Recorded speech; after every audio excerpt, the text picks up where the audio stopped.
கோவையில் நடைபெறும் மாநில அளவிலான கிரிக்கெட் இறுதிப் போட்டியில் கோவை திருப்பூர் அணிகள் மோதல். கோவையில் செயல்படும் வாசகம் பவுண்டேஷன் மற்றும் SK ஸ்போர்ட்ஸ் சார்பில் கடந்த 10 ஆண்டுகளாக கிரிக்கெட் போட்டிகள் நடத்தப்பட்டு வருகிறது. இந்நிலையில் 11 ஆண்டாக கோவையில் மாநில அளவில் 14 வயதிற்குட்பட்டோருக்கான கிளப் அணிகள் பங்கேற்கும் கிரிக்கெட் போட்டி நடத்தப்பட்டு வருகிறது. தமிழகம் முழுவதிலும் இருந்து 10 கிளப்களை சேர்ந்த அணிகள் கலந்து கொண்டன. லீக் சுற்றுகள் அடிப்படையில் நடைபெறும் இப்போட்டியில் இறுதிப் போட்டிக்கு கோவையை சேர்ந்த ராமகிருஷ்ணா கிளப் அணியும் திருப்பூரை சேர்ந்த மாருதி கிளப் அணியும் தற்போது பலப்பரீட்சை செய்து வருகின்றனர். 50 ஓவர் போட்டியில் 14 வயதிற்குட்பட்ட வீரர்கள் நேர்த்தியாக விளையாடி வருகின்றனர். இப்போட்டியினை நடத்தும் வாசகம் பவுண்டேஷனின் ஆறுமுகபாண்டி கூறுகையில், மாநில அளவிலான அண்டர் 14 பாய்ஸுக்கான டோர்னமெண்ட் இன்று கோவையில் நடைபெற்று கொண்டிருக்கிறது. இன்று நடைபெற்று கொண்டிருக்கும் போட்டியானது இறுதிப் போட்டி.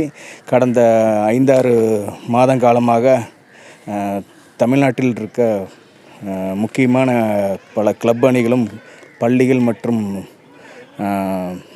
இதர டீம்லேருந்து வந்து இதில் கலந்துட்டு இருந்திருக்காங்க.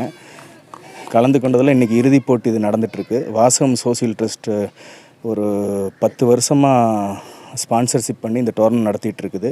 மேலும் விளையாட்டு வீரர்களுக்கு ஊக்குவிக்கும் வகையில் கடந்த 10 வருடங்களாக வாசகம் சோசியல் ட்ரஸ்ட் சார்பாக விளையாட்டு வீரர்களுக்கு தேவையான விளையாட்டுப் பொருட்கள் மற்றும் சீருடை முதல் கொண்டு அனைத்தும் வழங்கிட்டுருக்கோம்.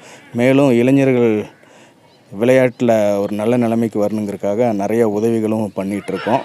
இன்று நடைபெறும் போட்டியில் என்னை சிறப்பு விருந்தினராக அழைத்த SK கிரிக்கெட் அகாடமி நிர்வாகத்திற்கு என நன்றியை தெரிவித்துக் கொண்டு, விளையாட்டில் ஈடுபட்டிருக்கும் கோயம்புத்தூர் ராமகிருஷ்ணா ட்ரஸ்ட் மற்றும் திருப்பூர் மாருதி கிளப்பை சேர்ந்த இளைஞர்களுக்கும் என்னோடய வாழ்த்துக்களை தெரிவித்துக் கொண்டேன். வாசகம் ஃபவுண்டேஷன் தொடர்ந்து விளையாட்டு வீரர்களுக்கு நிறைய ஊக்கத்தொகை. ஆமாம், இப்போ ரீசெண்டாக பார்த்தீங்கன்னா இந்த அண்டர் 14 ஸ்டேட் டோர்னமெண்ட் இது ஸ்பான்சர் பண்ணியிருக்கேன். அது இல்லாமல் ஒரு 2 மாதம் கழித்து மறுபடியும் ஒரு சீனியருக்கு ஆல் ஓவர் தமிழ்நாடு ஃபுல்லும் இருக்கிற சீனியர் கிளப் மெம்பர்ஸ்க்கு ஒரு டோர்னமெண்ட் நடத்தலான்னு ஒரு பிளான் பண்ணியிருக்கோம்.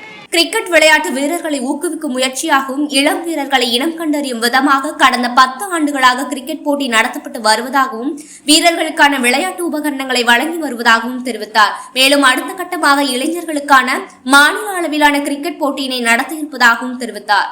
Garuda Voice.